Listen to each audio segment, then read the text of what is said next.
Hey guys, Lucas here from Vintage Surplus, and today we're going to take a look at whether you can take UCP and make it a little better to use on your kit. So we're going to take a few different colors, rattle cans, some little bit of patterns on some UCP pouches, and see if then, once that's done, we can incorporate them in our kit a little better because they're not just straight like this, or like this necessarily. So we're going to take green, more of a Ranger green, a brown, and some tan, with a little bit of netting, go over them for the few coats, see what kind of pattern we can get on there, and see if doing just a basic like spray rattle can job, spray paint can job like that will improve them enough to be usable. And you can always dye them. Dyeing is great. We're gonna later on this summer we're gonna dye some, see what it looks like. But rattle canning, I love rattle canning, so we're gonna see what that does for us. Okay, so UCP or ACU as it's also commonly known, this stuff right here, this stuff brand new. So why don't people like it? And why is that? Well, it's kind of a garbage camo at the end of the day. UCP stands for Universal Camouflage Pattern. It is universally non-adequate, or however you want to say it, not adequate enough to be used in really any environment other than a few really select places that once you're out of them, then it's not usable. So as a pattern, it kind of fades out kind of cool. It kind of gets grayed out, which is nice. That's semi-urbanish. But as a pattern itself, the coloration is all wrong. So if you look at AOR and AOR2, it is UCP as far as the pattern goes. The coloration has changed and they've altered it a little bit. So you can see with the correct colors, this pattern as it is really good.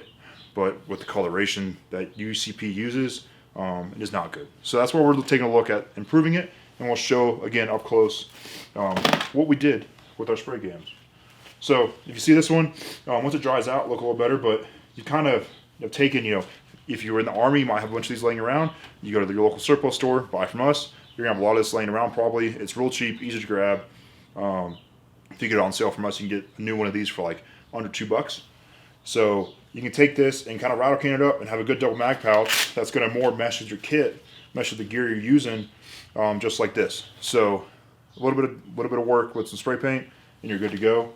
This waist pack, obviously it's a bigger surface, so we can go over a little more. But as it is, you got a kind of neat snakeskin pattern on here. You can see the colors overlapping and kind of meshing real well. So you got that tan, that brown, that Ranger green coming through, and it's really going to change how you can use this gear because it's no longer this. You're working with this, and if you go a whole encompassing kind of job, you've really done a lot to this pouch, and you can make your own pattern for your environment based off the UCP gear. So let's take a look at me spray painting it and see how it turns out again. All right, so let's see what a few little colors do and some netting. This is just some cheap Sniper Veil stuff you can get on Amazon for real dirt cheap. So let's see what kind of patterns we can get with it. If you watch our last spray painting video, it's the same veil and some of the same colors. So let's see what happens. Here's the more or less Ranger green. It's Krylon. Got a mix of that, and I think, just Krylon today. So all good stuff. Everything I'm aware of and experienced. This does not affect any sort of night vision and near infrared kind of usage. So let's see what happens on this one.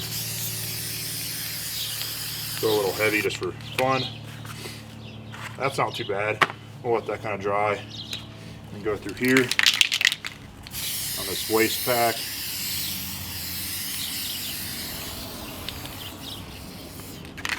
That's cam stuff.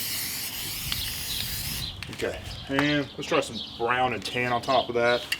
See if changing it up a little bit. Getting kind of our own pattern on top of that. What ends up being just a gray of the UCP will get us. And at the end of the day, all this is to do is just incorporate it into a kit. I'm not saying do this to all your UCP gear and then use it as your main line of kit. You could, depending on how this turns out and how you do your job of it. But if you found a good UCP pouch, that could be a good accessory pouch, good GP pouch. Because at the end of the day, this gear is real good gear. It's just in a not so great color. So doing this can make you put mix it in with your multicam or your AOR or your Coyote or your Ranger green stuff, and see what the kind of effects you can get with it are. Let's do a little more, and then we'll take a look at everything and see if I need to go back over. So nothing too crazy. I didn't go too heavy on anything.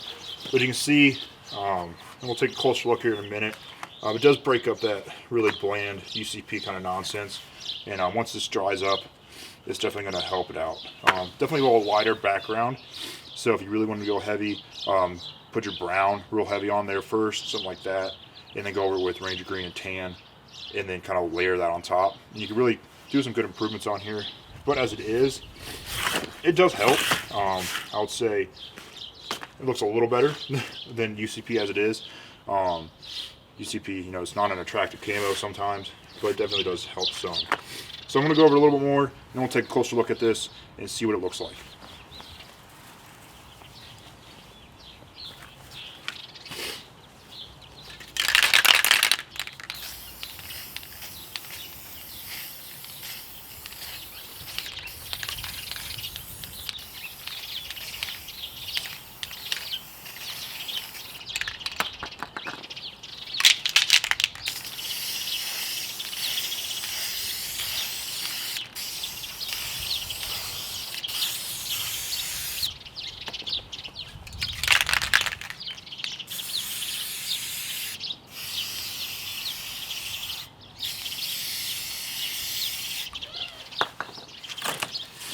Okay, so a little better.